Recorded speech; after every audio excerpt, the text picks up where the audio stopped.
Welcome, everyone. So glad to see all of you this afternoon. And thank you to Temple Emmanuel for hosting us here for this exciting event. I really am just amazed that this happened. I met Maoz and Aziz last year at a peace conference in Jerusalem, and then again at a conference in DC in February, and I said, I really want you to come to Dallas. And by that time, this was the only time in 2026 that they could come, this afternoon. And, you know, I thought, can we do that on a Shabbat afternoon? Like, is that gonna work? Maybe that's not the right time. But I'm like, we're gonna go for it because it's so important to hear this message. And as I listened to the prayer for the state of Israel last night, sitting in the pews at Shabbat, and you know the phrase Reshit Tzmichat Geulatenu, which means the beginning of the flowering of redemption. And every time I read that now, thinking about what's happening in Israel and Palestine, I have a hard time saying it. And I realized overnight, this is it. Maoz and Aziz, what they are doing, what Natalie's doing, I'm going to introduce Natalie in a minute, what all these peace builders are doing is really showing the beginning of how the flowering of redemption for the land that we all love so much and care about so much, and the people that live in that land, and the connections that we have to that land. This is the way to redeem what has happened there, which is so painful and so heartbreaking. So thrilled that you get to hear them and learn from them. And I'm also thrilled to introduce you to Natalie Levin-Schwartz, Dr. Natalie Levin-Schwartz, who is the Research and Policy Impact Director. She's the director of the research desk, the policy desk for the Alliance for Middle East Peace. And Natalie is a scholar and is really heads up, she's going to talk about ALMEP. She heads up their research and policy division, and she examines what the impact of her research is, as well as what the impact of all these organizations like Interact and what Maoz and Aziz do impact the bigger picture, and also the ways that we, if we want to be peace builders, can be part of that. So, Natalie, thank you for being here, and we're thrilled that you're local and we can continue to learn from you, not only on May 16th from 2 to 5 p.m., but all the time. And I did not introduce myself. I am Rabbi Nancy Kasten, Chief Relationship Officer for Faith Commons. My partner, Reverend Dr. George Mason, and I started Faith Commons several years ago. Israel-Palestine has been a passion for us, and so this is one of several programs we've done to bring peace building and peace options to this community. Thank you, Nancy. Thank you so much. And thank you for hosting us today. You're about to hear from two truly remarkable people, our friends, who dedicated their lives to peace. And what I want to share with you before they speak is that they're not alone. Aziz and Maoz are part of a network of over 200 Palestinian and Israeli organizations that most of the people here probably never heard of. These organizations and individuals are working tirelessly, harder than ever, in the midst of the trauma and all the hardship of the past 2.5 years. And they're working to build the conditions for a different future. And I have the privilege to work with this network as a research director at the Alliance for Middle East Peace. From here, I'll use the short term ALMEP. And I want to give you a little bit of a sense of how diverse this network is. So these organizations are working across every dimension of what it actually takes to make a change and to build a different future. I'll give you a few examples. Hand in Hand is a network of schools where Arab and Jewish children are studying together, which is unfortunately unusual in this context. And they're now reaching 2,000 students, and 10,000 community members are engaged. Another example, Parent Circle, a group of 850 Israeli and Palestinian families who have lost their loved ones in the conflict and who chose to become the voices of reconciliation instead of revenge. And in fact, our speakers today are part of exactly that story. And this is just two examples of a very diverse and vibrant ecosystem that spans from youth programs, women leadership, economic partnership, health organizations, environmental projects, digital campaigns, grassroots activism, and policy advocates engaging directly with diplomatic processes. Some from the very intimate human level all the way to the halls of government. 10,000s of people directly impacted, hundreds of thousands more reached through this work. Some of these organizations are working inside of Israel, promoting equality between Jewish and Palestinian citizens of Israel. Others work across borders, Israelis and Palestinians working together on shared challenges. There are small, grassroots organizations that are run mostly by volunteers, and then big ones with big budgets, professional NGOs. As I said, it's a diverse, active, and extremely resilient network of organizations that international audiences often don't hear about. And what we do here at OMAP is to hold, amplify, and lead this network. We are convening the field, we help them to coordinate and make sure that they're not working in isolation.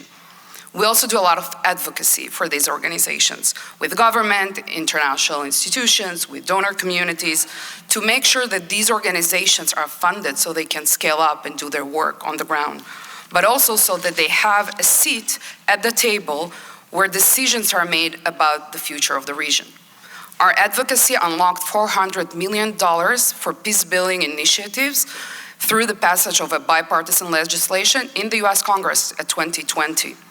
And in the past 2 years, civil society was invited into some of the most important diplomatic conversations, including at the G7 and at the UN. But it's not enough, of course. We need to operate at the scale of the conflict. We need to reach enough people so that we can change the public conversation and the sense of possibility.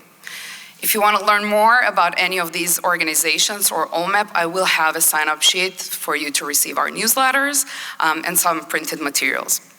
Now, before shifting to our speakers, maybe you're hearing me and you're saying, well, after these 2.5 years, the public on both sides probably lost any hope in a shared future. What our research finds is quite opposite. So part of my work at OMAP is research, and we have a research initiative called AI Polls. We're doing AI deliberative conversations, online dialogues. We're doing them with peace builders, but also with Israeli and Palestinian publics. And what's interesting, and not just one conversation that we had, we've been doing it for the past 2 years over multiple wave of studies. And I will share just one data point. Clearly we have a lot. But one data point is on the regional framework. So I'm sure many of you know, one of the things on the table is a regional framework that includes normalization between Israel and the Arab world, as well as the establishment of a Palestinian state. And what we found, wave after wave, that we did with both Israeli and Palestinian publics, is that there is a lasting and consistent consensus across the board. We just in this April 26, found that 74% of Israelis from different segments of the Israeli society could either accept or at least tolerate this agreement, and 81% on the Palestinian side. I think this signals to us that the public is further ahead than politics. And this matters because the work is not just about believing in peace in abstract. It's about knowing where the openings are and making sure that the right people are walking into these openings. And the two people that I'm about to introduce made this their life work.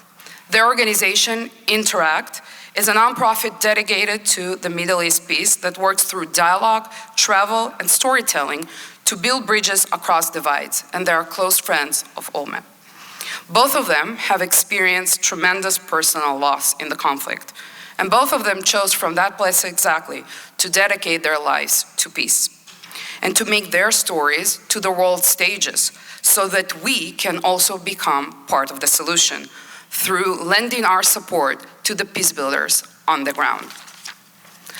Aziz Abu Sarah is a Palestinian peace builder, entrepreneur, National Geographic explorer, and TED Fellow. He has written for the New York Times, the Washington Post, Al-Quds, and Haaretz. He has spoken before the US Congress and the European parliaments, and he received numerous awards, including from the United Nations and the Institute for International Education. He co-founded Interact and Majdi Tours, turning travel itself into an act of citizen diplomacy. Maoz Inon is an Israeli peace activist and entrepreneur. Maoz is a multi-award founder of numerous peace-focused tourism initiatives in Israel and in the Middle East, including Jesus Trail, the Fauzi Azar Inn, and Abriel Hostels and Tours. He has been honored with the Franco-German Human Rights Prize, spoken at the Capitol Hill in European parliaments, and written for the Washington Post, Al Jazeera, and the Vatican. Together, they have written The Future is Peace, a shared journey across the Holy Land. So please join me in welcoming Aziz Abu Sarah and Maoz Inon.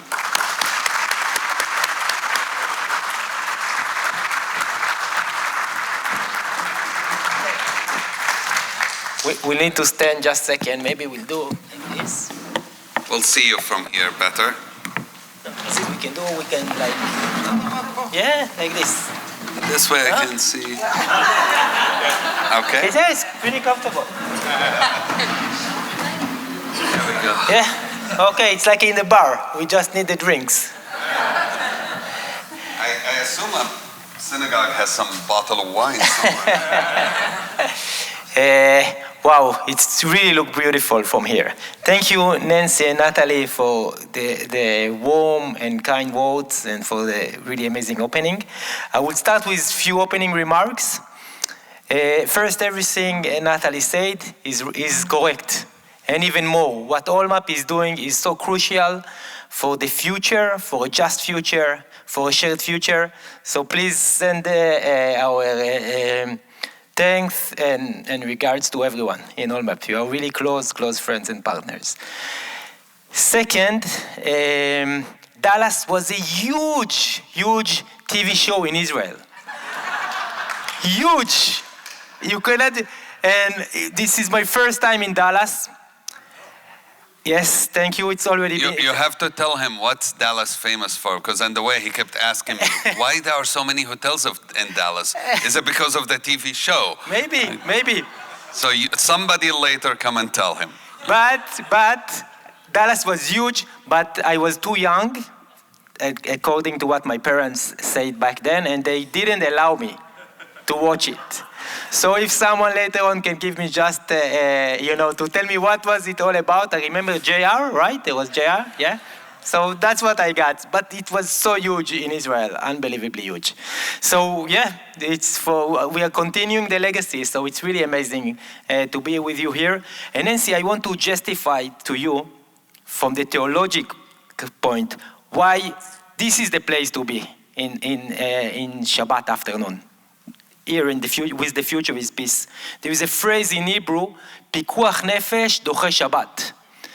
What saves life can postpone Shabbat. What we are doing here is pikuach nefesh. This is what we are doing here. We are making peace. We are making peace together. And there are only two orders in Judaism that Judaism commanding us to pursue. And it's not Shabbat. And it's not kosher food. And it's not a kippah or to pray in the temple.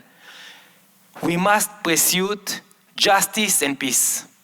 So that's come first, and all the other comes second and way down the line. So this is the place to be. No other place and nothing else to do on Shabbat than making peace. So thank you everyone for coming.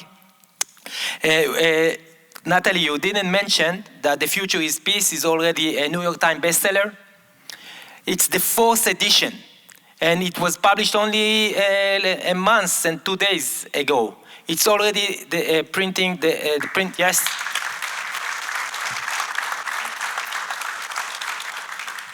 But on Saturday, October 7th, I could not imagine anything like this will happen.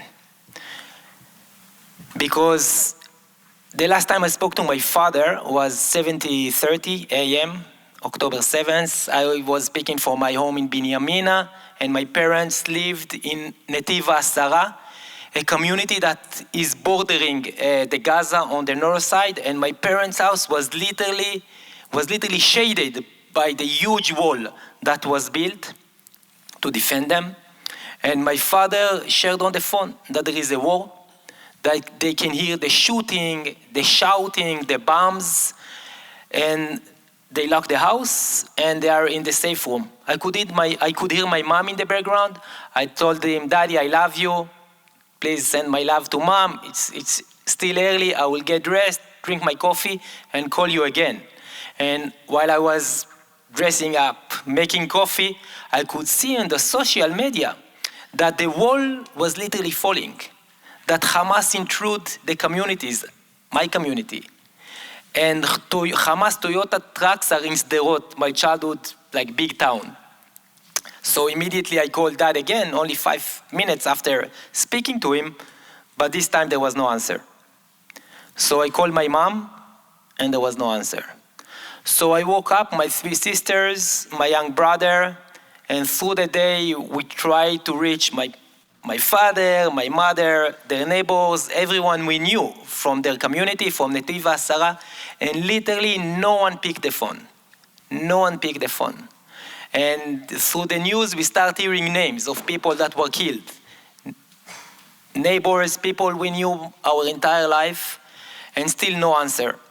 Only in 4 p.m, we were able to reach one of their neighbors who picked the phone at last. And we told him, "We don't need you to soften it for us. We don't need you to come here. We just want to know what's going on. What is going on?" And he told us. He told us that our parents' house is burned to ashes and that there are 2 bodies inside. Immediately, we have decided to start the Shiva, the Jewish way of mourning.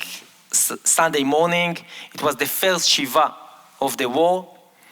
And each morning we started, just the 5 of us, holding hands, crying together. And then through the days, hundreds of people would come offering their condolences. And in the evening, we'll gather with our partners and children. And on the second morning, my young brother, Magen, those of you who were listening to the audiobook is reading it with Aziz, my young brother, Magen, told us we must make a family decision, and then to share it with the entire world, we must make a decision that we are rejecting revenge, that we don't want to avenge the deaths of our parents. And he goes on and explaining us, by avenging their death, we are not going to bring them back to life. They are dead. Avenging their death will only escalate the cycle of violence, suffering, and bloodshed we, Palestinian Israelis, been trapped within for a century. And the morning after, I received a message from Aziz. Even though we didn't meet in J-Date, those who were watching the Daily Show, it wasn't in J-Date. We met about a decade ago in 2014 for 10 minutes in Abraham, Jerusalem, through a shared friend and our shared interest and investment in tourism and the travel industry. But we were friends only in Facebook. That's where friendship really happens nowadays, or at least in our generation. Now it's moving to somewhere else, maybe Instagram or TikTok, but in our days it was Facebook. That's how old we are, Aziz. It's moving to something we probably don't even know the name of it. Exactly. And in this message, Aziz offered his condolences and said that he is standing with me and with my family in this tragic and painful moment.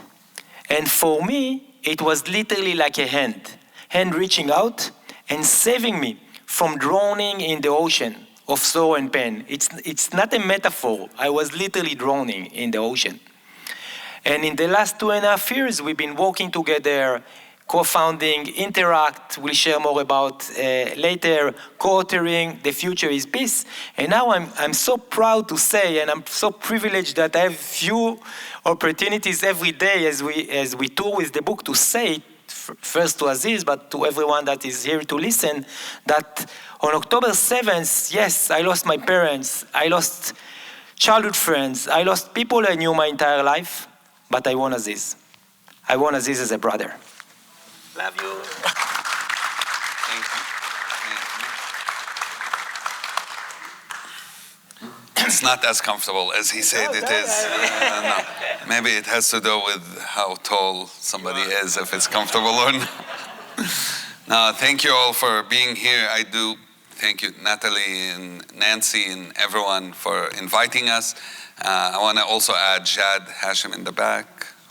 And he's Jad and Elijah, his Jewish partner, doing similar work to what Maoz and I are doing on campuses with Atidna, their organization. So thank you for being here and for the work you are doing. Actually, Maoz came to Texas first time to Austin because Jad and Elijah invited him there. So he's slowly been getting closer to I know Austin Powers, right? But that's a movie, not a TV, and my parents allowed me to see. So people often ask us where we agree and disagree in this journey of writing the book. I don't know whose book is this, so I just stole your book, sorry. I'm a huge fan of country music. Huge fan. I'm the only Palestinian probably who's a huge fan. Jad is nodding, so he agrees. And I've been a fan of country music for the last somewhat 30 years almost. And so every time I've been to Dallas, except this time probably because I have a long trip, I bought something country western. So I have a cowboy hat from here. I have a belt buckle from here. I don't have space in my bag. I have cowboy boots from here. I got everything you can imagine in my house. Actually, if you walk into my office, I got a picture in my house. I have a picture of Johnny Cash and 2 cowboy hats above and under and the boots to the side. So, and this is my chance to convince Maoz that country music is really the best kind of music in the world. And I assume in Dallas you'll agree with me.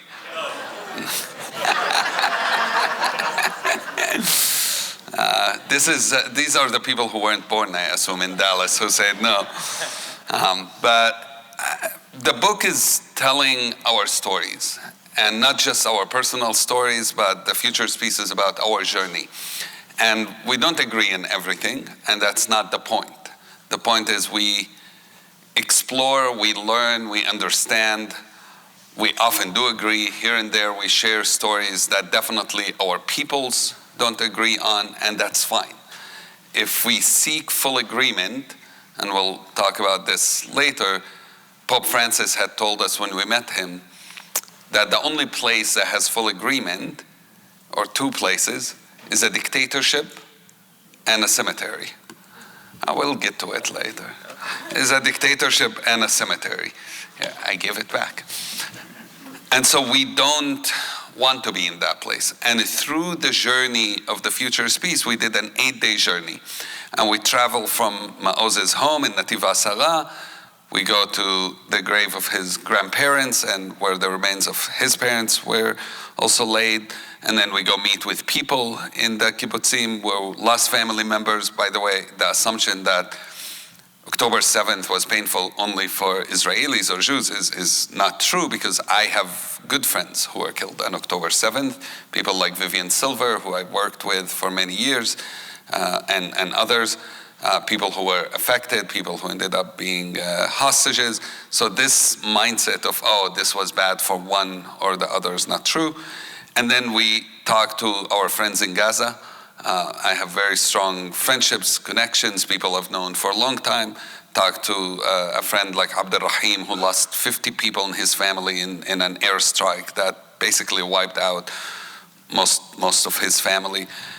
And so we go through difficult things. Then we go to Jaffa and we talk about Zionism and Jewish national movement, but we also talk about Palestinian national movement. We talk about the Nakba, which yesterday was the day of commemoration of the Nakba. And we talk to people who've experienced those things, who've lived through it, and who tell us their stories. And if you're Palestinian, part of this will be difficult to read. And if you're Israeli, part of this is going to be difficult to read. And that's good. If you're gonna read something that just makes you feel good about yourself, you're not pushing yourself out of the boundaries of what we need to all acknowledge. Acknowledge each other, acknowledge the pain, acknowledge that the story is not similar. And so Maoz and I share similar story. It's different but similar in the sense, this is me, the little kid in this photo with my older brother Taysir, and I like, did you say cute? I like that. You're my favorite person here so far. Do you still think I'm cute now? That's a real question. Now, I grew up in the first Intifada times, and I experienced it very, very quickly. And being 7, 8 years when it started, I always like to ask people, so what was it you took with you to school when you were 7 or 8 years old? What was the most important thing in the morning? I must not forget. Lunch, yeah, country western. Man, I wish I grew up in Dallas. No, lunch, right? Food comes first. It's amazing because we talk about going to school, but food always comes first. What else? Only lunch? Your schools are so much better than ours. Books, yeah, finally. That's also important, books. I took with me an onion every day to school. Anybody can guess why? My mom made sure I had an onion with me to school. Let's see. Any wild guesses? Nice, yes. It's actually, you're not so wrong. It's better to eat hummus, I think, with onion than with bread. So you're not wrong. Try it. But no, the real reason is the tear gas. If you get fired at tear gas, if you put an onion close to your nose, it actually can help you not suffocate. And so I was fired at tear gas going to school, and I went home and I told my mom I'm quitting school because I don't think education's worth dying for. I thought I made a good argument. She disagreed, and she told me instead to take an onion with me to school, so it will help me if you fire that tear gas. And I wish I can tell you I didn't need to use the onion, but sadly I did. And that's my childhood. I grew up thinking everyone around the world probably takes an onion with them to school. It took me a while to realize it's quite a unique thing to do that. But that's important for me to share, to just understand the trauma that people grow up with. And when I was 9 years old, my older brother Taysir, who you see in the photo, was arrested on suspicion of throwing rocks. He was arrested from home. Me and him shared the same room, actually shared the same bed. And he was taken for interrogation. He refused to confess to the charges. He was beaten, tortured, which resulted soon after his release in him dying from the injuries. He was 19 at the time, and I was 10 years old. And you can imagine, put yourself in a 10-year-old person. I didn't react the same way Maoz and his family reacted. 10-year-olds don't, think about what's the consequences and what's gonna happen and how do you deal with this. I was very angry, I was very bitter, and I wanted revenge. I felt like if I just walk down, you are a pastor, so I'm not asking you this, and I punch you right in the face, what's the first thing people think to do? Hit back. Hit back. Yeah, see why I didn't ask the pastor? I knew he's going to be like, well, Jesus taught me you give the other side. It's not going to work for my point here. So you hit back, and that's how I felt, is you hit back. I didn't, most people, if somebody punches you in the face, your first reaction isn't, let me take a few steps backward and think about this logically. So for 8 years, that's how I grew up. Looking for that hit back. I was very angry. So much so I refused to learn Hebrew, which was mandatory in my high school. And then I finished high school and I realized that if I don't learn Hebrew, I'm gonna end up washing dishes for the rest of my life because that's the only job I'm gonna be able to get. And I realized very quickly I really hate washing dishes, which funny enough, I still wash dishes now because when you fall in love, that's what happens. But I do it happily now. I do it happily. But I went to study Hebrew, and if you've been to Israel, you know where's the best place to study Hebrew? Ulpan. Ulpan is where Jewish immigrants go to study Hebrew. I was the only Palestinian in that classroom, and it's in that classroom that I first time met an Israeli, a Jew, who was not a settler, who was not a soldier, and who was an equal, who treated me like normal, who treated me like a human being, who was kind to me, who we can talk about country music together and talk about Johnny Cash. Not many Jews do like country music in Israel either, but there were a couple in that classroom. And Johnny Cash, everyone does love Johnny Cash. They claim to hate country music, but then suddenly the moment you mention Johnny Cash, everyone loves him as if he's not country music, which is not fair. You can't hate country music and say you love Johnny Cash. But it's through that class that I realized something very important, that these divisions that we have of an Israeli versus a Palestinian, a Jew versus a Muslim versus a Christian, these are ridiculous, or based on color, based on nationality, based on race, based on whatever you want to do. These are stupid divisions. Because if there is one way we can divide ourselves, it should be based on the values we believe in. And those values that Maoz and I believe in are equality, justice, and peace. And so the division is really those of us who believe in equality, justice, and peace versus those who don't yet. Thank you, Aziz.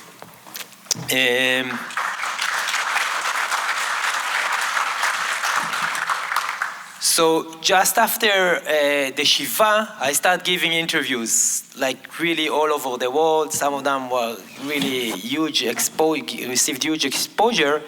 And usually I used to start by saying that nothing could prepare me or anyone else for such a tragedy. Nothing can prepare you, like to lose your parents, to lose childhood friends, to lose people you know your entire life, nothing can prepare you. And as the weeks were going by and I gave more and more interviews, I suddenly realized that I was completely wrong. That not only I was prepared on October 7th, my entire family was prepared. We were prepared. We knew exactly what to do, what to say, and how to act in the face of such a tragedy. I guess you can know. I guess you can guess who prepared us. Our parents, of course.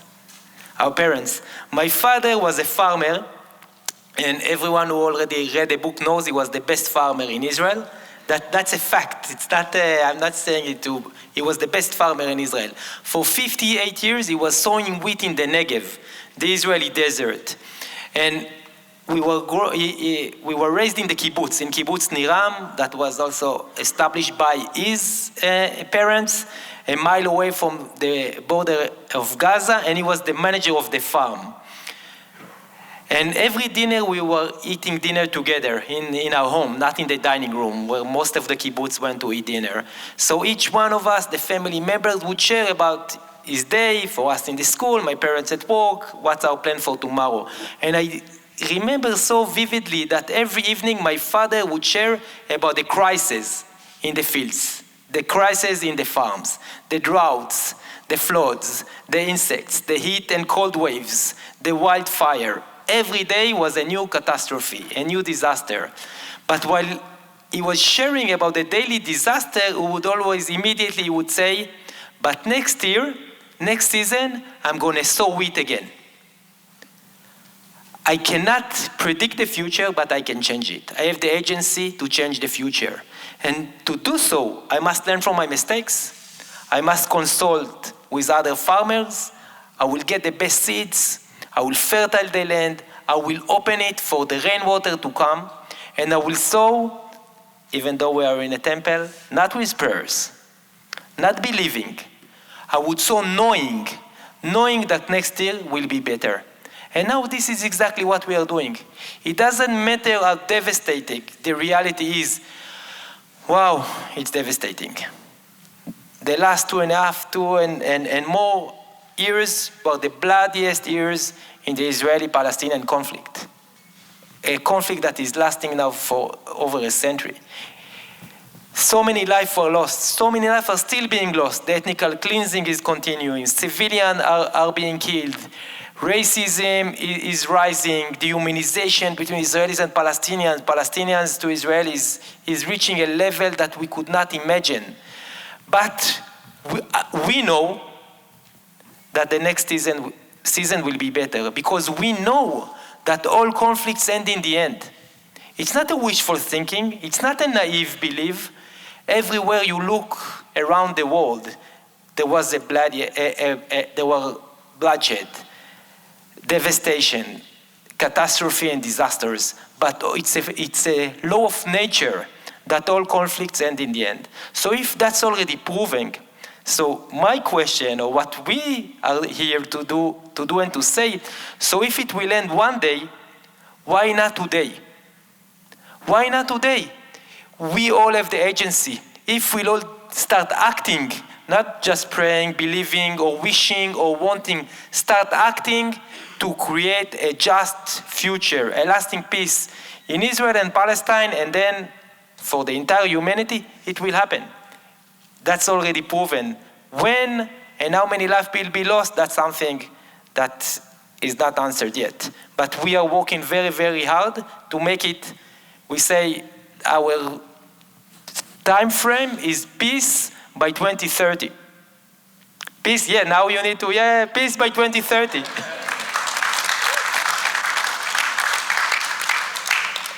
Four years, yes. And so far, our plan being,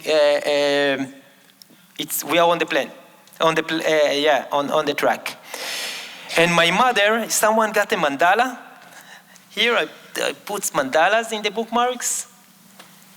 No? Aziz, you have one mandala? Okay, we have it later. There are cards. Yes, I need this one. My mom, so that I shared with you how my father prepared me. Now I want to share about my mom.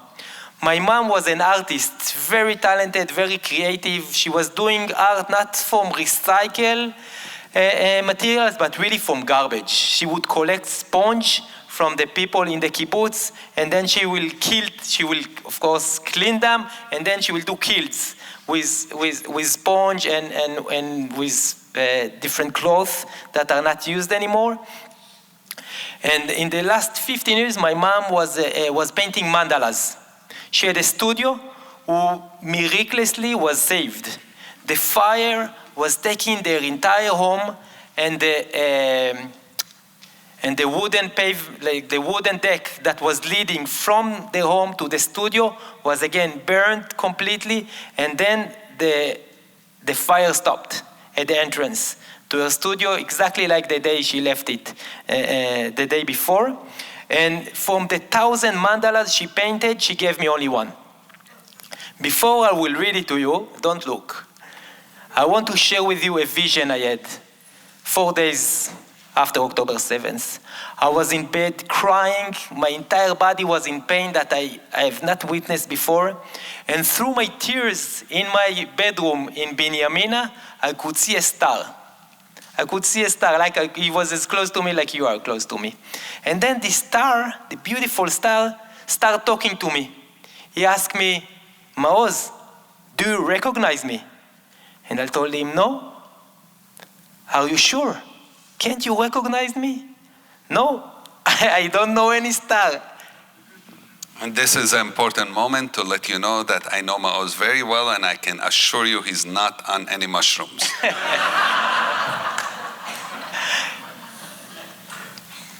I am the star of peace. And I told him, okay, Shlomit, my wife is sleeping, I'm crying, I'm in pain, it's night, what do you want from me? Can you see me? Yes, I can.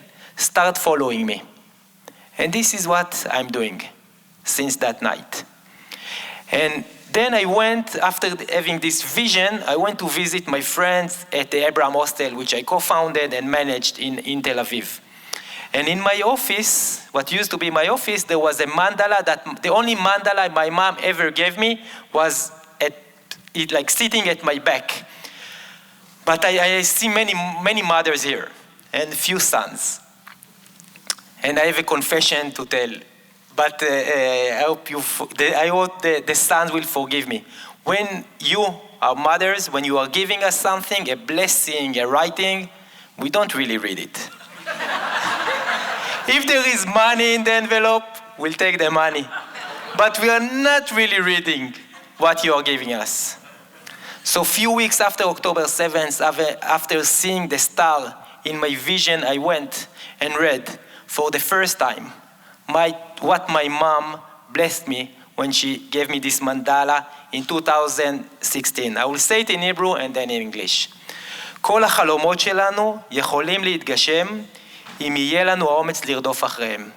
All our dreams can be fulfilled if we have the courage to chase them.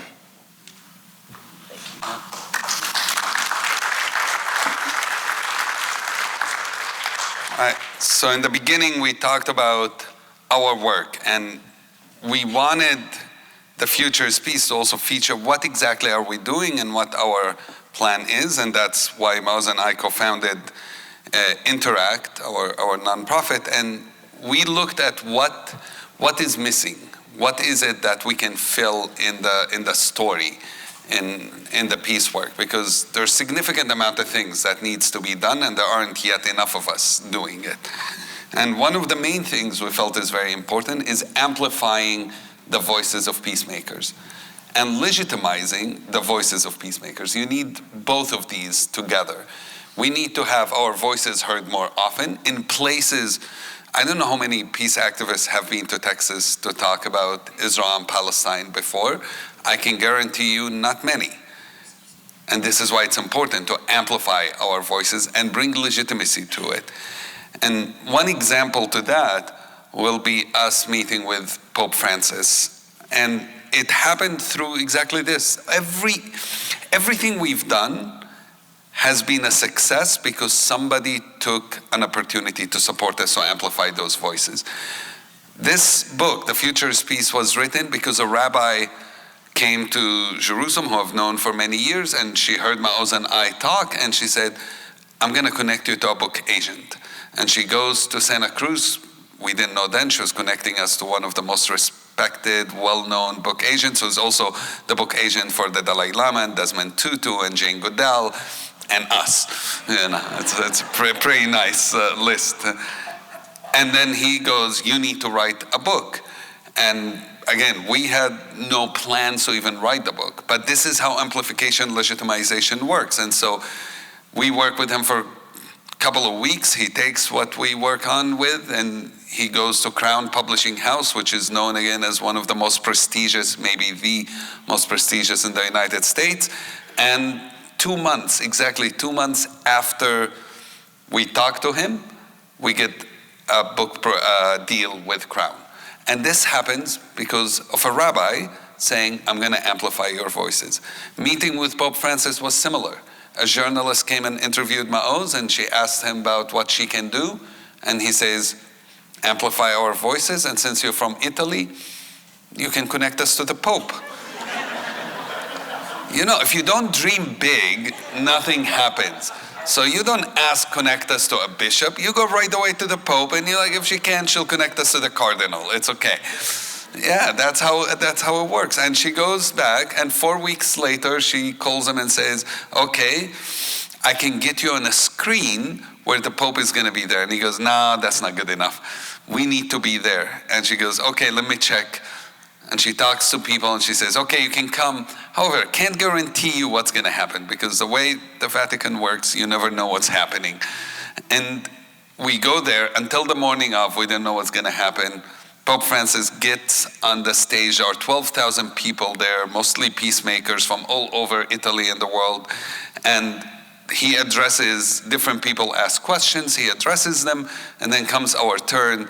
And as we start telling who we are, everyone in the audience stands up and start clapping and just chanting with us.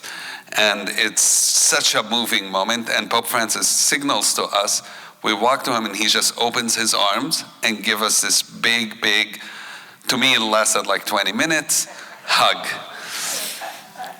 And it's not normal protocol. Popes usually don't just go around hugging people. I had to stop Maoz from converting to Catholicism at that moment. You're welcome, I kept you another Jew. But it was such a powerful experience. And earlier Natalie mentioned the G7. We've been trying, I've been involved with OLMEP since 2008, since the beginning. And when we used to use so many connections to be able to even get to meet any congressperson to talk about it. And we've been trying to meet with the G7 for many years. And often they just ignore us. And so when we met Pope Francis, we've talked to Jean and to other people in OLMEP, and we said, let's make an ask. And so Pope Francis, he himself said, how can I help you? And we said, can you take this letter, which tells what we want from the G7, to the meeting, because it was happening in Italy, G7 that year. And he said yes. And he took it, and guess what? The communique from the G7 2024, you can look it up, is word by word what we asked him to do. Word by word. This is why we say amplification and legitimization is important. It's not because it's just amazing to meet the Pope, and it is, but it's because it does make change. And so certain policies we work to change today, we can do it because of that amplification, because of that voice, because of somebody standing for us. Maoz, you want to take the Olympics? Oh, and by the way, we ended up meeting with Pope Leo because Pope Francis, before he passed away, he put our name on his calendar, which we knew later, with another delegation of peacemakers. And when Pope Leo became the Pope, I was going to say take office, was elected, I don't know what's the right word for it. He decided to keep the same schedule of Pope Francis for the first, I think, couple of months. And so a few weeks after, we were in a smaller meeting with him in the Vatican, which was incredible. And to see the work he's been doing since then is so uplifting. Oh, well, Maoz, your favorite joke. Yeah. I'm not sure if it will work in Dallas, but we'll try. How many people you met that met three popes? Pope Francis, Pope Leo, and Pope John. It's working. It works. We had to add this slide because it's Maoz's favorite joke. Our next book is going to be called The Third Pope. Yeah, maybe we'll meet, who knows? Or we can see who's the fourth Pope in your mind. And again, also to show how to create amplification and a symbol of peace. Every time we open the TV, the radio, or the newspaper, we hear more about distraction, polarization, hate, fear, dehumanization. And the way to counter it is not by fighting it, like straight in the face. It's by creating symbols of peace. And when the mayor of Verona called us, I think it was last September or October, and he's telling us the Olympic game going to happen near Verona, and the Olympic torch will go through the streets of Verona, and we would like you, Aziz and Maoz, to come and represent the Olympic spirit. So for the first time ever, a Palestinian and Israeli carry the Olympic torch through the streets of Verona.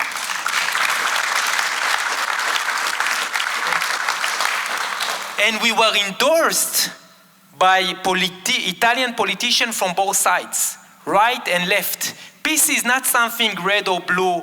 It's not belong to this party or to the other party. Peace is the only thing that is not political. So we are saying we cannot wait for next. It's political. It's not partisan. It's not partisan. We cannot wait for a midterm election or maybe next administration here in the US, but also in Israel and Palestine. We should and we must make peace today with those that are the policymakers. And again, we would love to meet anyone that can make those decisions, that is in those rooms, that can pressure and bring our voices and our messages to anyone that is now can make those decisions. So as we were walking, it's not running. Which is really terrible. Maoz runs every day, so he was ready for the run. I don't. And so I started running so I can get ready for this thing. And like I'm jogging every day, practicing, lifting weight. And then I go there and they're like, walk as slow as you can. Like, all that workout was for nothing. Yeah. So as we walk slowly through the streets of Verona, we start chanting, Pace, Salam, Shalom. And then hundreds of people, hundreds of Italians started chanting with us. Pace, Salam, Shalom. And then, of course, it made into the headline news in Italy, the Catholic world. And we were also able to get interviewed in Palestine and Israel because it's become news. So this is exactly the kind of work we are doing, amplifying, legitimizing, calling for a policy change, and together we'll create a political will. That it doesn't matter who's in power, it's up to him to make peace. And not tomorrow, but today. Yeah. Thank you. Policy change is a really important part of what we do, and that's where why we are here in the States. Because some people ask us, why write a book in English? Why don't you write it in Arabic and Hebrew first? Few reasons. One is you underestimate, when people ask us that, the importance of the English-speaking world. The importance of the United States, the importance of Europe, the importance of the UK, and the amount of how our policies here affects what happened in Israel and Palestine. In the last 2 years, the US government cut 100% of aid to peace work and increased significantly weapon aid. It doesn't make any sense to a peacemaker. I think it shouldn't make any sense to anybody. And by the way, you've done this research, Natalie. Majority of people, including MAGA supporters, disagree with this policy. So we're not a minority for any political group. That's why I said it is political, but it's not partisan. Even MAGA supporters think the United States government should be investing more in peace than in weapons. Even the most conservative to the most liberal agree on that. And yet our politicians are not doing what we ask of them to do. But also it's because maybe we're not asking loud enough. There is a quote that often attributed to Kafka. He didn't really say it. Most of my research at least shows that. But it's a powerful research quote. And he says, the impossible is what we have not desired enough yet. Maybe what we have not screamed out about yet. It's something we need. And then he talks about by imagining something, by believing in something, we bring it into existence. And this is why we are here, is to bring that vision, to bring that faith, that idea that this is going to happen. And even if it seems impossible to you today, by believing in it, it can come into existence. We bring that reality by starting acting upon that reality, by starting pushing our politicians, by starting talking to those in power and saying, you're not representing what we want. And the second thing I think really important, this infighting that keeps happening between Jewish and Muslim, Jewish and Christian, Muslim Christian, it doesn't make any sense to me. We have to understand that by infighting and competing about is anti-Semitism worse or anti-Muslim hate worse and who's getting the worst of it, this makes absolute no sense, because at the end of the day, us fighting makes both of us weak. And those who don't like Muslims usually don't like Jews, and those who don't like Jews usually don't like Muslims. They just pick which one to start with. Really, it's political alliances, kind of like, well, you finish with one first and you go to the other. That's what the Nazis did, by the way. They first went and said, okay, we're gonna pick on the communists, we're gonna pick on the Jews, we're gonna pick on this group. And slowly you move from one to the other while the others think, oh, we are safe. It doesn't work. But more importantly, if we come together and advocate together for policy change, for peace in Israel and Palestine, it will have an incredible effect, positive effect on our relationships here in the US and our security here in the US as well. We have to work together, not against each other. This us versus them must end. And this is what the Northern Irish community understood 30 years ago, 40 years ago. They also were big supporters of our side. They were the ones who sent weapons to the IRA. And then they went to Bill Clinton and told him, enough is enough. You need to invest in peace. We're done with this weapons thing. You're going to send somebody to make peace happen. And he did. And 2 years later, a peace agreement was signed. George Mitchell had 2 years. That's it. So when we say 4 years, we're actually giving way too much time. We're not being faithful enough. We need you to push us and say, why 4 years? George Mitchell did it in 2.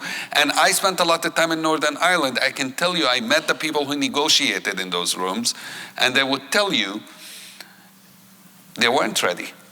They didn't want it. It's so much so when they went to meet Nelson Mandela in South Africa because they wanted inspiration from him, the loyalists and the nationalists refused to sit in the same room with him. And he had to walk in and tell both of them, so we just got rid of apartheid in South Africa and you brought it back to us here again. This is how bad things were in Northern Ireland. And 2 years later, they had an agreement. So when people say it's impossible, say, you just don't have a dream. You don't have that vision. And as the Bible says, when there is no dream, no vision, people perish. Thank you, Rabbi Maoz. Thank you, Imam Aziz. Thank you. Thank you.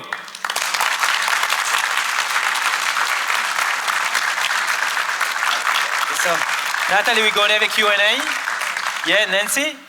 I just want to say, if you guys have questions, I'm going to come around and collect them, and we'll have some Q&A. It's written to my understanding.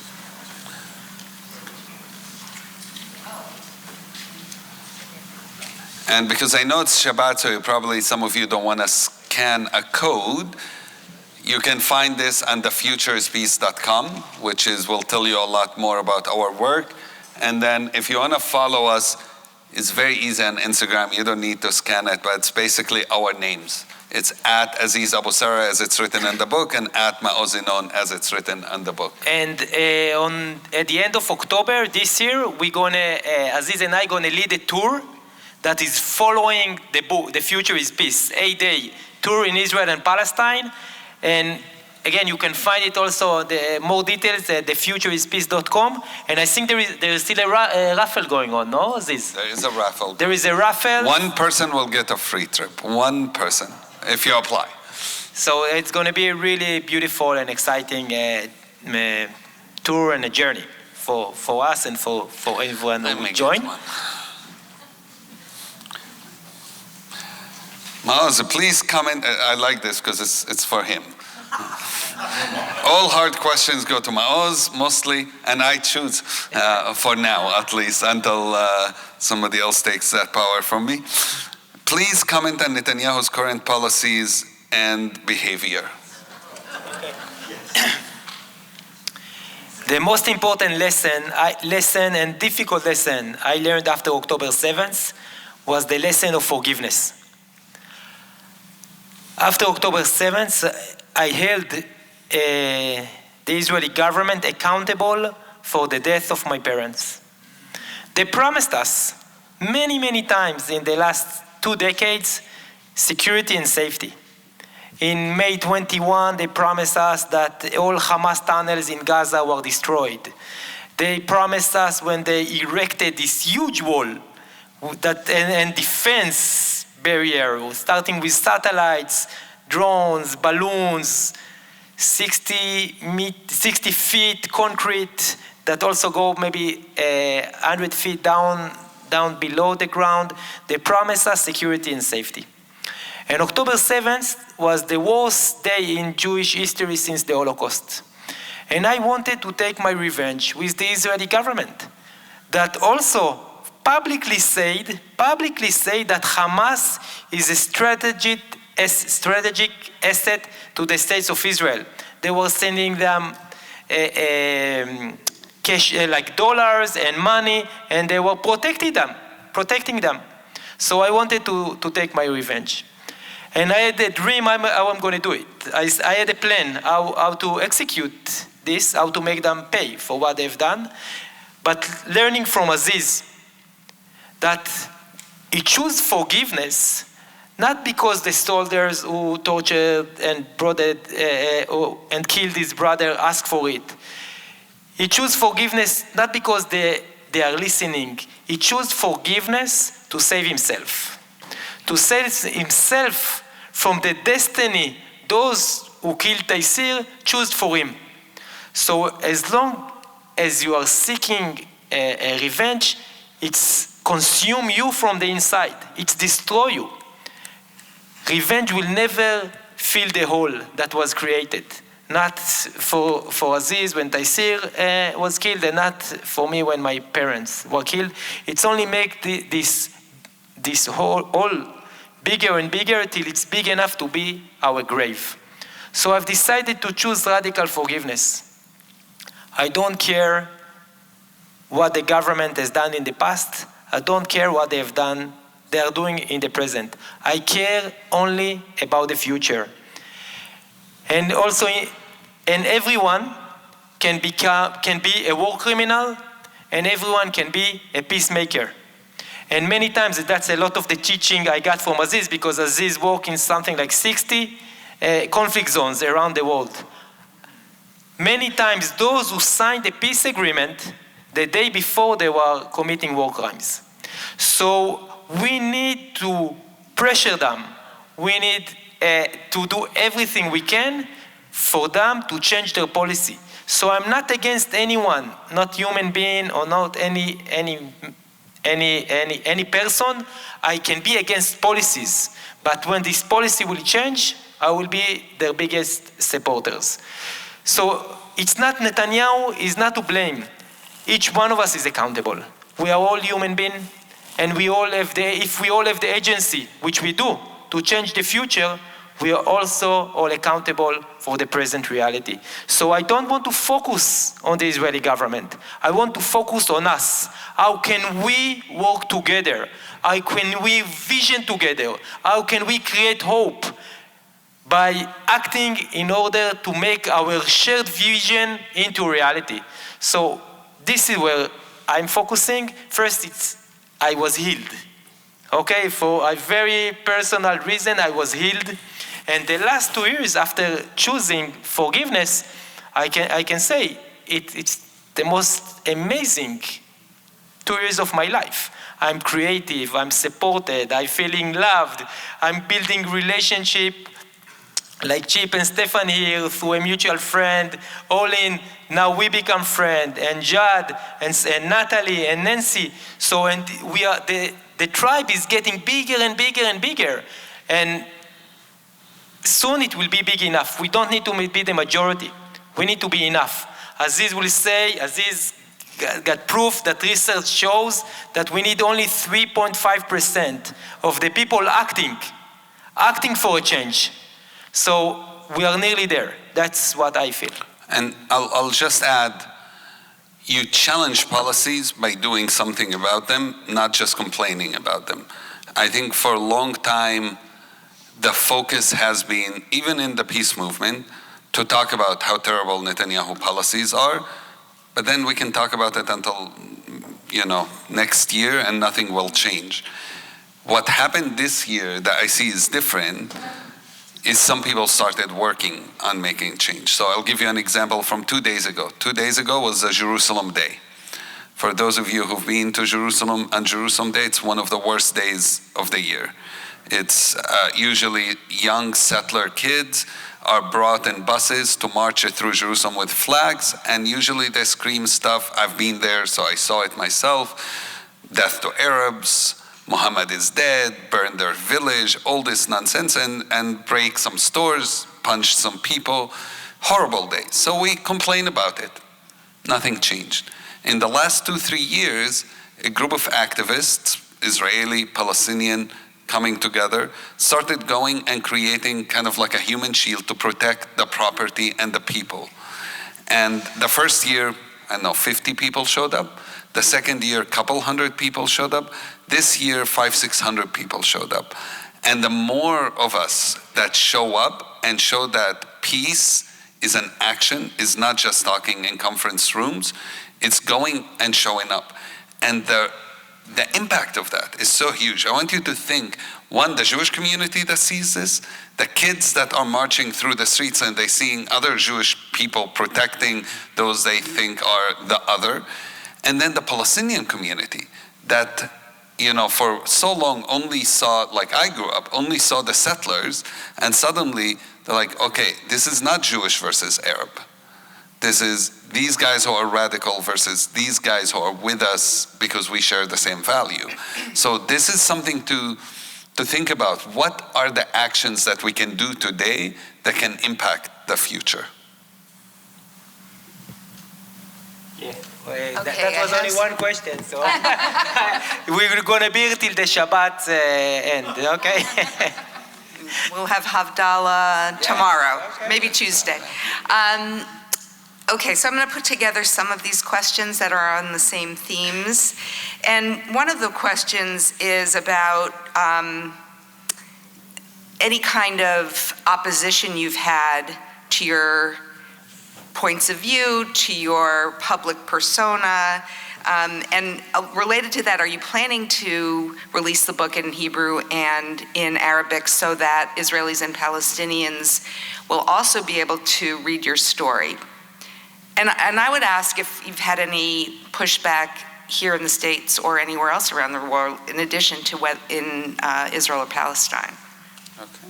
I'll start. Maoz can talk about more of that. You'll talk about the Hebrew and Arabic.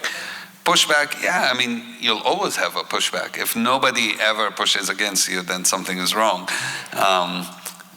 But it hasn't been a pushback in a way that has been, crippling to our work or problematic to our work in the last 2 years. One, because of our story.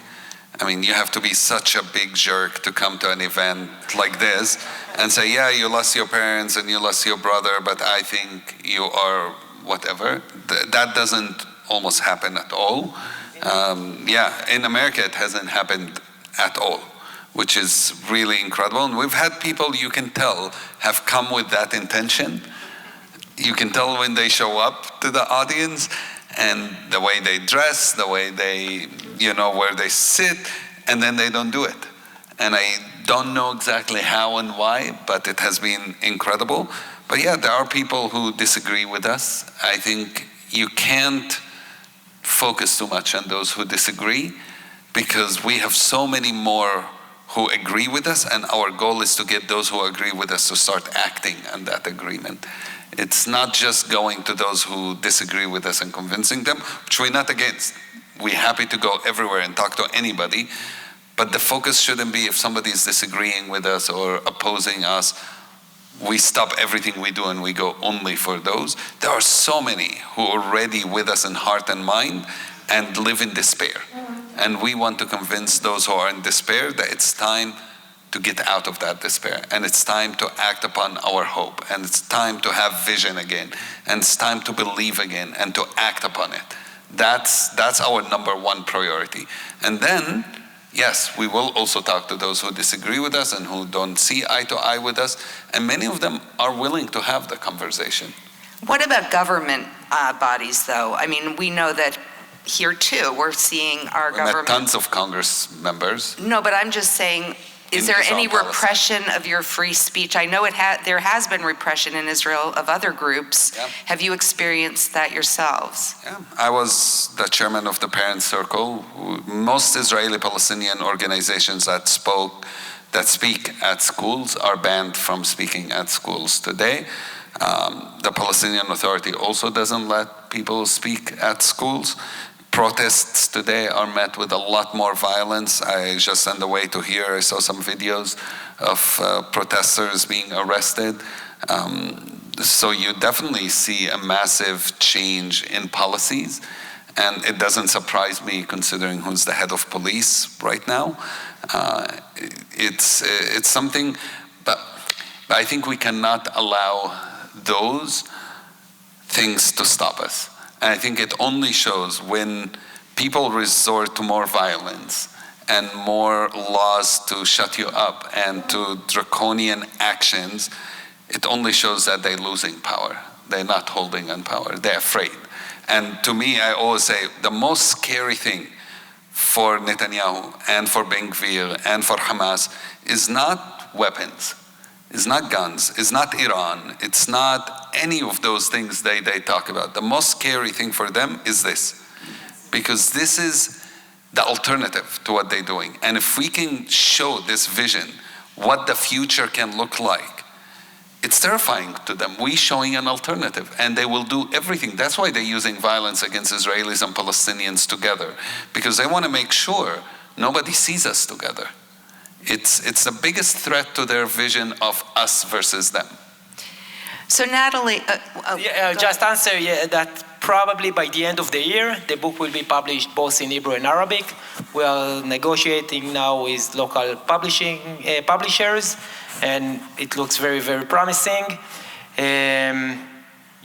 The question is that when we will have time to, and it was already published in France, which we are going tomorrow to Paris, if anyone want to join. Paris, anyone? Yeah. There is a raffle. There is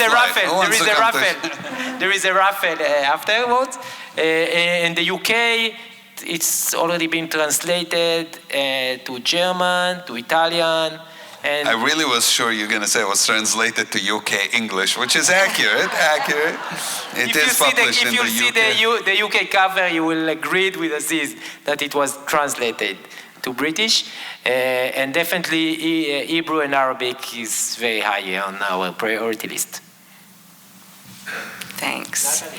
So Natalie, how do you put together the polling that you've done that shows willingness to find a solution of some kind with, this kind of increasing violence and push, and the racism and the refusal to acknowledge the humanity of the other that we are also hearing about and listening to from Israelis and from Palestinians? Yeah, so I think both our research and other research done in the space that kind of like shows similar numbers. If you look at things that Accord does, Israeli Institute, or Mitvim, Policy Institute, the numbers are quite similar, depends on the question. I don't think either of us will say, you know what, Israelis, for example, are excited about a solution. They really want peace. They want to see the other person as a person. I don't think that's what we're saying. I think objectively, there is a lot of trauma on both sides. There is a lot of fear on both sides. And our studies showing first and foremost that. So we do a lot of dialogues where we dive into the underlying emotions, underlying sets of beliefs before we are entering into the conversations about solutions.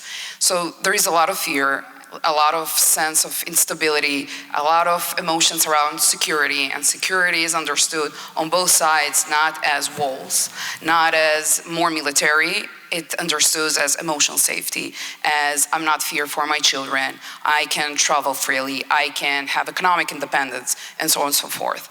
And this is, I think, the reason why, despite the hatred and racism and all of this and dehumanization, it's all true, but despite that, there is an openness to an end to this. There is an openness to a framework that will bring that security. So I think from, especially the Israeli side, I would say that the research shows that it's from a pragmatic position. It's not a moral position. It's not an ethical call for most of the Israelis, right? There are, of course, those who morally oppose dehumanization and everything that is going on in Gaza and so on and so forth. But for the majority of Israelis, I wouldn't say it's coming from an ethical call. It comes from a pragmatic position that wants security, whatever they understand security to be, and understanding, as Maoz said, that more walls will not bring it. It didn't bring it yet, right? We had the most horrific catastrophe in the history of Israel. They understand that, they see it. Status quo is not an option. We just did in April questions around the settler violence in the West Bank, and Israel sees that as a threat to their security. So yes, at the same time, you have about 30% of Israelis who are in favor of expansion, in favor of full-on settlement. However, and this is troubling, don't get me wrong, it's a troubling number. But at the same time, you have more than 60% of Israelis saying annexation and settler violence are threats. They are not what we want for the state of Israel. So I think if we're understanding this, we see the opening. And then when we're asking them, okay, so imagine there is this framework. It's a diplomatic framework, it's an economic framework, it has security arrangements, and it includes, and we don't hide it, it includes the establishment of a Palestinian state. How would you feel about it? And we give them a scale. And as I said, we have 74% of Israelis not necessarily enthusiastic about it, although since April 25, there is a rise of 13% of the enthusiastic camp, those who say it's desirable and essential. So I think both things could be true. I wish we were in a world in which only through ethics and moral codes we can move the needle. That's my vision and my hope for the future. At the moment, because we need peace now, in 2 or 4 years tops, there are openings that are more pragmatic on both sides. And if we can find the leaders who will give the framework, I think with the important work that Maoz and Aziz and other peace builders are doing, there is a way in which we can prepare the publics to hold that agreement, as it was the case of Northern Ireland. Just on that point, Northern Ireland, the agreement came after years and years of civil society peace builder actors investing in the human infrastructure. Therefore, once leaders were brave enough, the population was ripe. It was ripe to get it vis-a-vis the mediation of these peace builders and civil society actors. So that's why we need the peace builders to act now. We need the research to find these openings, and we need leadership to do what we're asking it to do.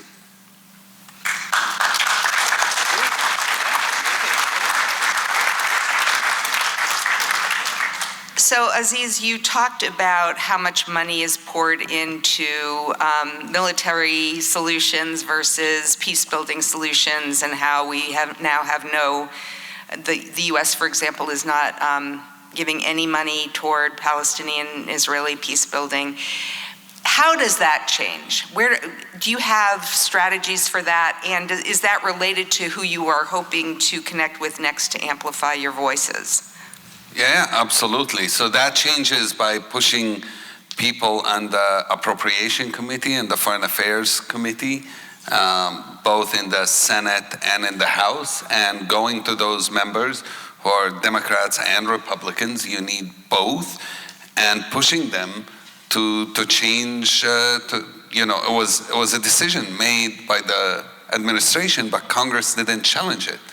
Those committees did not stop it from happening, and we need those members of Congress these days.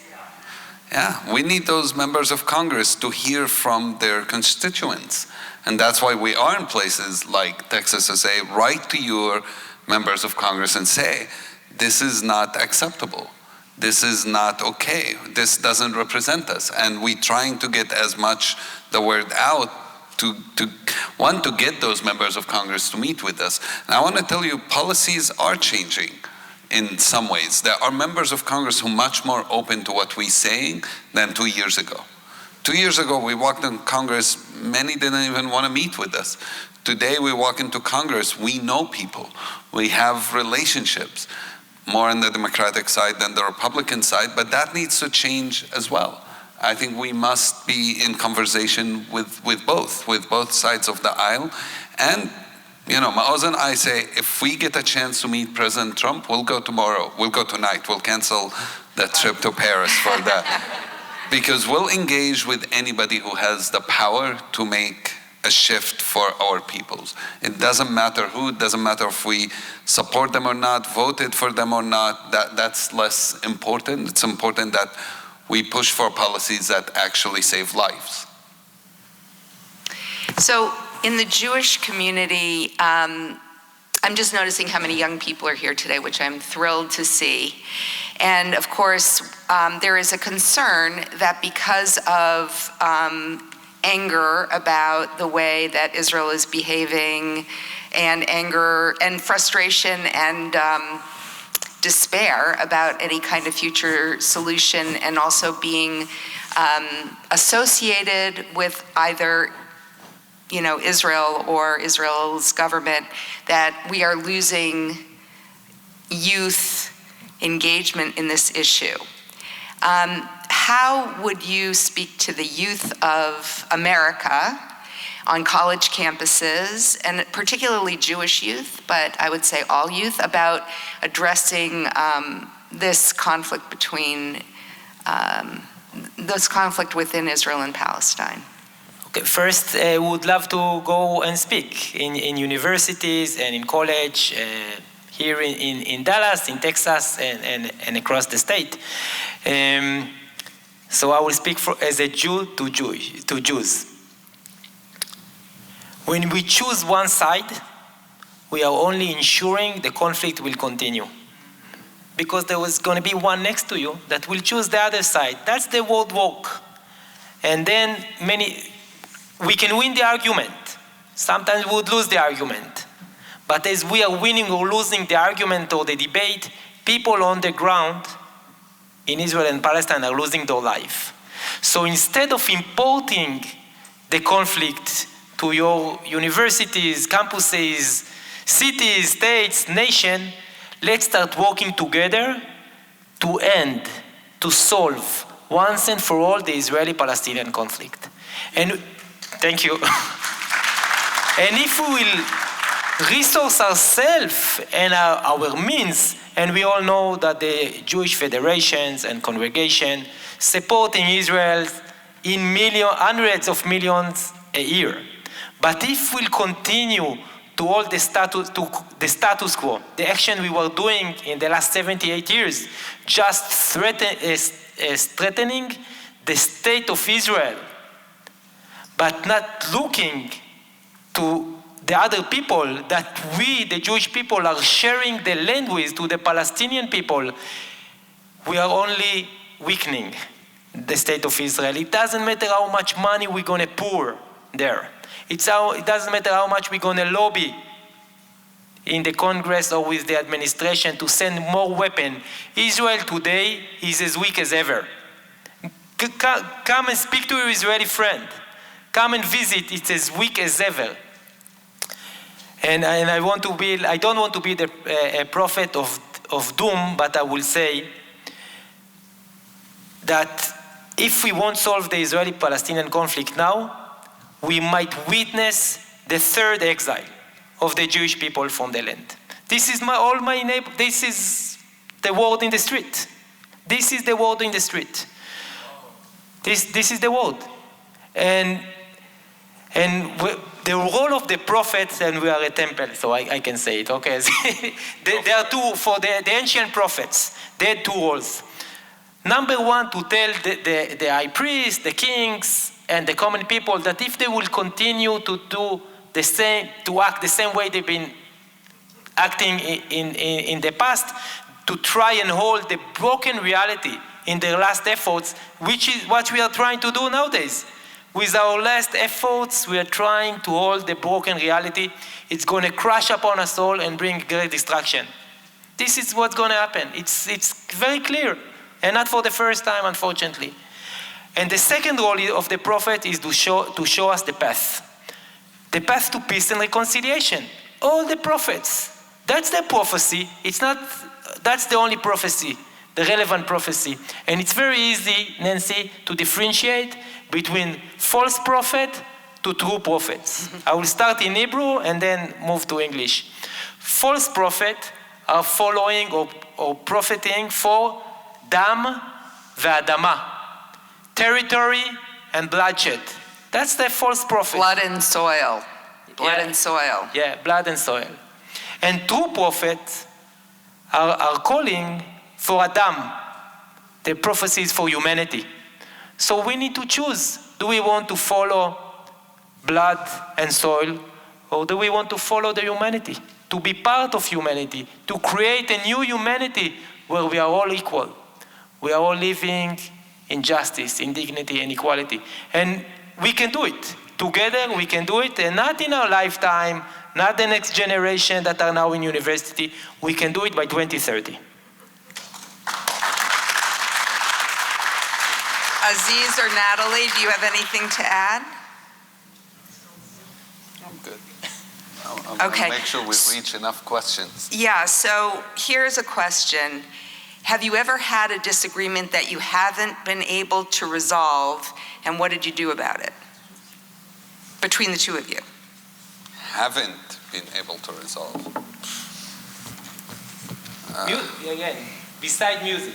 Besides music, yeah. I know. Yeah, I mean, I don't think we frame things sometimes differently. One, like when somebody asks me, what do you think about people being pro-Israel, pro-Palestine? I ask a little different than Maoz. My answer would be, I think people should take a stand instead of taking sides. And I'm okay with it. Look, the reality is people are going to be more sympathetic to one or the other. I understand that. I understand that's how the reality, how people work. But don't let that blind you from what's going on. Don't let that make you unable to see beyond your own echo chamber. And I can tell you today, especially on social media, we only see what social media knows we want to see. And so we create this whole reality that's disconnected from actual reality. And I have really good friends in the States who talk to me, and I realize their idea of what's happening there has nothing to do with really what's going on there, because they follow 3-4 influencers who are popular. Usually peacemakers don't have that many followers, which which is algorithms does not really work well for peace in any of the platforms. But that's a problem, and it's a problem we have to address. The whole creation of the concept of today, pro-Israel, pro-Palestine, is not always rooted in reality. It's rooted in social media, and social media is traumatizing people in a way where it's a second-hand trauma.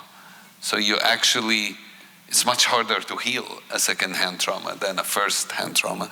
So do connect with peacemakers and ask them what's going on. Connect with people who are on the ground, not professional propagandists. Connect with actual, I'm working, for example, right now with Haaretz and doing a trip together where they can show. Tell everybody what Haaretz is, because Haaretz is an Israeli newspaper that's considered to be one of the last free newspapers in Israel.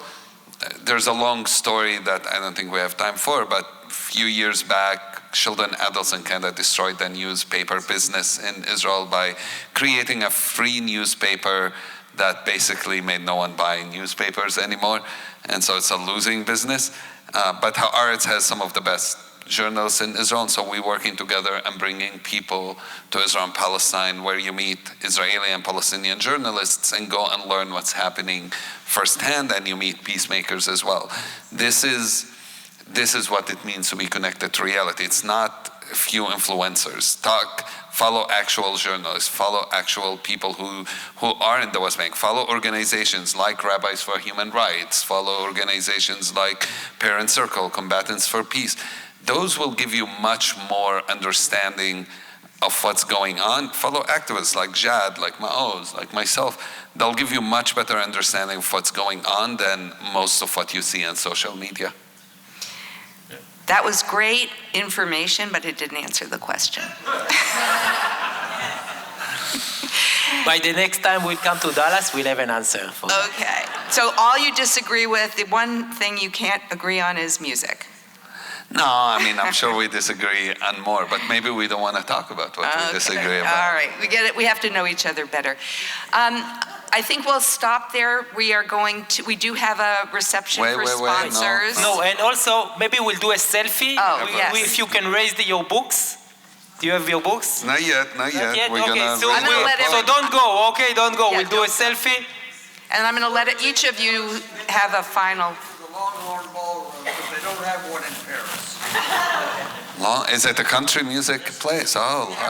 Country music in Dallas. Longhorn Ballroom. Okay, maybe Do they have a thing tonight? Oh. Okay. Well, maybe we will go. Okay. But I need a cowboy hat. Anybody will lend me one? My daughter has one. All right, you get with the book two bookmarks. One from Maoz, which he talked about already, the mandala, and one here that is a boarding pass. And the idea, both of us come from travel, and we thought a boarding pass would be appropriate. It has our photo with Pope Francis, and it has stuff like the destination for boarding pass to peace, and has a poem in Arabic that is also in English. I'll read it in a second. My photo with my brother.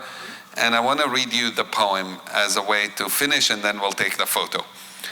And this is a poem by Samih Al-Qasim, Palestinian Druze poet. And he writes, the day I'm killed, my killer rifling through my pockets will find travel tickets. One to peace, one to the fields and the rain, and one to the conscience of a humankind. So I beg you, my dear killer, do not ignore them. Do not waste such a thing, but take and use the tickets. Please, I beg you to go traveling. And this is why we are here, is to get you your boarding pass so you can come and travel with us on this journey. Thank you. Thank you. Let's do a selfie. Hold your books. Nancy, come. Hold your books. Yeah, it's beautiful.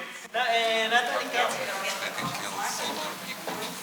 Yeah, Nancy, wait, hold the books. Yes, beautiful. Yes, thank you. Peace.